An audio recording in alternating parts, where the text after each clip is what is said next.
Welcome back to MotionPic Recap. Today we're going to recap the sci-fi and romance movie titled Passengers. Spoilers ahead. Watch out and take care. In the first scene, we see the interstellar starship Avalon traveling through space on its way to the colony planet Homestead 2. The ship is transporting 5,000 passengers and 258 crew members who are all in hibernation. The starship is 30 years into its 120-year journey when suddenly the ship encounters an asteroid belt. As the ship collides with numerous smaller asteroids, the ship's defenses are being weakened. The main shield is given extra power, but as the ship collides with a massive asteroid, the force field fails and the ship takes damage. The ship starts to do automated repairs, but one of the sleep pods malfunctions and the passenger Jim Preston, who is a mechanical engineer, wakes up.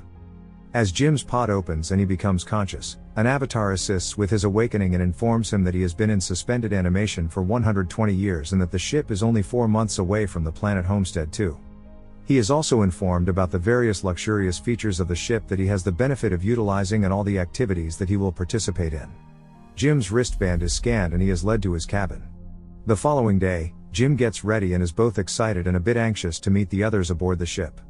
As Jim goes to an automated lecture explaining their journey and why they are colonizing Homestead 2, Jim starts to get worried as the lecture is intended for a whole group of people and he is the only one there. Even though he is instructed to save his questions for the end of the course, Jim can't help but interrupt and ask why he's the only one present. Eventually he goes looking for other people as he realizes that the female hologram cannot answer him. He finds the ship's main concourse and notices he is alone there too. He is assisted by an automated information desk. When Jim requests to meet with a real person, he is sent to speak with a steward. However, when he arrives and no one is there, he requests to speak with the captain. Even though he is unable to enter the bridge, he can see that none of the main crew members are awake either. Later, Jim goes to the observatory where he learns that the ship is actually 90 years away from Homestead 2. He quickly returns to the concourse after realizing he was awakened too soon and sends a message to Earth begging for advice because he doesn't know how to go back into hibernation. However, the communication system informs him that it will take 55 years to get a response. He realizes he is all alone.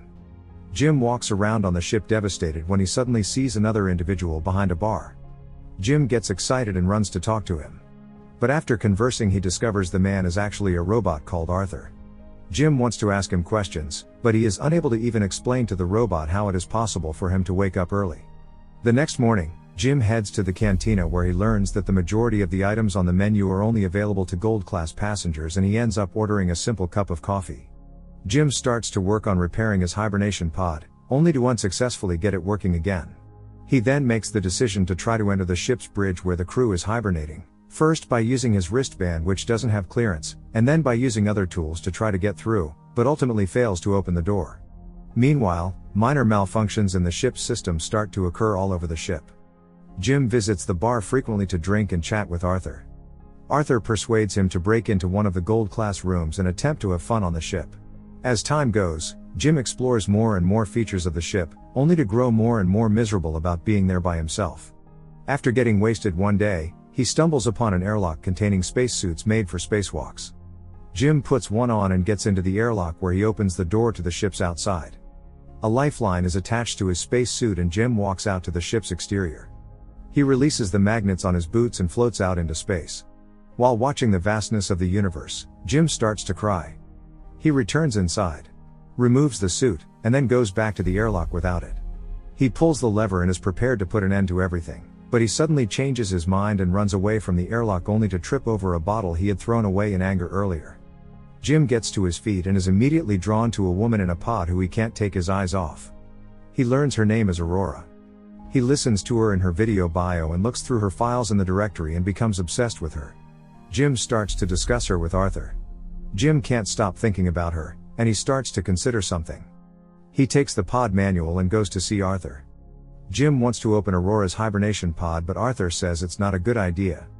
Some time passes and Jim considers not to go through with his idea, but he can't help himself since he's been alone for over a year and gets determined to wake Aurora up. He works on Aurora's pod and is able to turn it on. Before she wakes up completely, Jim runs away and hides his tools. Later, he goes to the main hall where he finds Aurora. She is confused and wonders where everyone is. Jim explains that he is the only one awake and that her pod must have accidentally been activated. He informs her that they are far from reaching Homestead 2 and shows her his failed attempts to get into the ship's bridge while explaining that he has been there alone for over a year. Aurora panics and runs back to try to return to her pod. Jim stops her and clarifies to her that there is no way for them to get back into hibernation. As they walk back to the main hall, Jim advises her to rest and walks her to her cabin. Jim, feeling bad about what he did, goes to talk to Arthur in the bar to ask Arthur not to tell Aurora that he woke her up. Aurora awakens the following morning. She returns to the concourse and inquires about the hibernation pods at the automated information desk. Jim finds her and asks her to join him for breakfast. Meanwhile, even more things start to malfunction in the ship. In the cafeteria, Aurora notices that Jim has been eating the same breakfast for over a year and orders him something from the gold class menu. They discuss the prospect of fixing the pods and Aurora is not prepared to give up, unlike Jim. After looking through research materials, she attempts to break into the ship's bridge but is unsuccessful. Meanwhile, we see Jim finding more and more malfunctions around the ship. Some time later, Aurora is seen keeping journals, jogging around the ship, swimming, and keeping herself distracted. One day she approaches Jim to ask him about his reasons to leave Earth for Homestead 2. Jim explains that he is an engineer and wants to fix things, not replace things like people do on Earth. He continues by saying that he wants to build his own life, like building his own house to live in. Jim then asks about Aurora's reasons for going to Homestead 2. She answers that she intends to visit Homestead 2 for a year to talk to colonists and listen to their stories before returning to Earth, becoming the first journalist to do so, and in the process, make history. They start to get to know each other better and start to spend more time enjoying each other's company. They eat at restaurants, play basketball, go dancing, watch movies, and they visit the bar where Aurora is introduced to Arthur. One day Aurora finds a miniature model of the Empire State Building that Jim has created for her. Jim asks Aurora out on a date, which she accepts. They go to the bar for some drinks and then head to the restaurant where Jim invites Aurora on a spacewalk. Jim leads Aurora to the airlock after dinner, where they suit up. They enter the airlock and leave the ship. As they look out in space, they both hold hands. They turn off their magnetic boots and leap out into the emptiness of space. After returning to the ship, they start sharing a passionate kiss and then go to Jim's cabin to make love. The following morning, while eating breakfast, Jim tells Aurora she's the most beautiful woman he's ever seen. Aurora climbs over the table to get closer to Jim. They get back to Jim's room once more. They spend more and more time together and Aurora moves in with Jim. They go jogging, eat at fancy restaurants, and sleep together. They explore the Avalon to find adventurous and fun things to do. One day, on Aurora's birthday, they happen to closely pass by a giant star and they enjoy the magnificent view together. Later that evening, they celebrate Aurora's birthday in a restaurant and then in the bar. Aurora tells Arthur that Jim and her have no secrets, which Jim agrees to. Soon after, while Aurora stays in the bar talking to Arthur, Jim goes to the restroom to prepare a ring he made for her. Arthur tells Aurora that Jim purposefully awakened her up, not realizing he was still supposed to keep it a secret. She confronts Jim when he returns and Jim confirms it's true since the truth is already out. Aurora goes into complete shock and runs away. As Jim returns to his cabin, he finds that Aurora has moved to her own cabin as all her things are gone. Aurora is devastated. The following day Jim sees Aurora in the cantina and tries to apologize, but as soon as he opens his mouth she walks away. One night, when Jim is sleeping, he is awakened by an angry Aurora hitting and kicking him. Jim doesn't try to defend himself. Aurora grabs a crowbar and lifts it above her head to hit Jim, but hesitates because she can't go through with hurting him and she leaves his cabin. The following day when Aurora is jogging, Jim tries to apologize to her using the ship's speakers. But Aurora won't listen and finally yells out in anger that he ruined her life and is unable to forgive him. Another failure occurs and the lights start to flicker in Jim's cabin.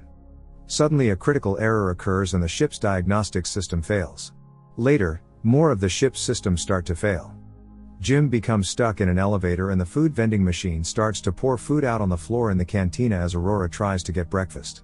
Suddenly, both Jim and Aurora hear someone's voice over the ship's speakers and they run to the main concourse where they meet Gus, the deck chief. They introduce themselves and explain that they all have woken up early. Gus explains to them that hibernation pods should not malfunction and that something is wrong with the ship. They all go to the ship's bridge where Gus uses his wristband to get in. Gus sees that the ship's diagnostic system has failed and they have to manually check all decks for malfunctions. They go to the pod chamber where Gus investigates Aurora's pod. He realizes that it has been opened by Jim and later tells Aurora about it when meeting her on the bridge, but she explains to Gus that she already knows. They discuss if there is any way to fix the pod, but Gus informs her that there is nothing he can do to fix it. Gus suddenly feels sick, and as he leaves the bridge to go and rest, he coughs up blood. That night, Aurora goes swimming since she can't sleep. While swimming, the ship loses power and the artificial gravity suddenly stops working. Aurora almost drowns in the floating water and Jim and Gus start to float away from their beds. The power returns to the ship and the gravity automatically comes back on. Aurora finally escapes the water successfully. Later on, the three of them meet on the bridge where they observe all the different malfunctions that have occurred. Gus asks the computer for a timeline of the various malfunctions and discovers that something happened to the ship 2 years ago, at the time Jim woke up, which caused a major system to go down somewhere. To find the main cause of the problems, all three head for the main engineering room. Gus passes out as they get there, so Jim and Aurora take him to the medical bay. After an exam they find out that Gus is dying due to hundreds of different conditions which there is no cure for. They believe the reason for this state of health is because of his malfunctioning pod. Before Gus dies, he hands Jim his wristband so that he and Aurora have access to the whole ship. Suddenly the spacecraft begins to tremble and the engine fails. They rush toward main engineering, but the gravity drive experiences yet another failure. Right after, the robot Arthur starts malfunctioning and Jim and Aurora save him from destroying himself by disconnecting his power. They eventually make it to engineering, where they begin looking for the issue. They find several holes created by the asteroids that the ship collided with. When they open a hatch, Aurora is almost sucked out into space through one of the holes. Jim is almost sucked in too but manages to hold on to the hatch. He passes a tablet to Aurora with which she is able to block the hole with. They soon discover that the temperature in the room is high and find that the main reactor also has been hit by the asteroid. Jim believes he can fix the cooling system, which has been hit, by replacing the damaged part. They locate the component and replace it, but the reactor's venting system is still malfunctioning. They attempt to vent it manually but fail. Jim realizes that in order to cool the reactor down he must open the vent door from outside the ship. They both proceed to the airlock and as he prepares to exit he hands Aurora Gus's wristband in case he doesn't return. As he enters the airlock, Aurora tells him that he must return because she can't live without him aboard the ship. Aurora returns to the reactor to try the manual vent again, but fails. As Jim approaches the vent from the outside, a sharp object from the reactor hits Aurora in the arm. The temperature in the reactor room rises. Jim tells Aurora that he will need to manually hold the door open while she vents the reactor. She doesn't like the idea because she doesn't want Jim to die, but Jim says that they have to do it to save everyone else on the ship. He opens the door and instructs her to vent the reactor, and while crying, she does. The cooling of the reactor is successful, but Jim's lifeline breaks and he is thrown out into space with no way to get back to the ship. His suit is also losing pressure due to some debris puncturing his spacesuit. Over the comm, Jim tells Aurora what happened. She runs to the airlock and puts a spacesuit on, all while Jim offers her an apology. She steps out from the ship and leaps out to catch him. But her lifeline is too short to get to him. Desperately and with the fear of losing Jim, Aurora suddenly sees a part of Jim's lifeline that is still stuck to him and manages to get a hold of it. Back in the airlock, Jim seems unconscious and Aurora drags him to the medical bay only to find that he has already died. Using Gus's wristband, she overrides medical protocol to revive him. The medical pod successfully brings Jim back to life and is met by Aurora who forgives him. In the next scene, Aurora is seen fixing Arthur and Gus gets a proper burial in space. Jim figures out a way to convert the medical pod into a hibernation one and informs Aurora about it. Jim wants Aurora to get inside the pod so that she can have the adventure she always wanted. But Aurora rejects his offer. Jim gets the chance to propose to Aurora again, and she accepts. The scene cuts and we see the Avalon arrive at Homestead 288 years later. We see the rest of the passengers waking up from their hibernation pods, who find the ship's interior full of trees, plants, animals and life. We also hear Aurora's voice as she recounts the good life she and Jim had on the ship. The end. Thank you for watching. Make sure to subscribe if you'd like to see more videos like this, and hit the like button to help us out. Until next time, take care.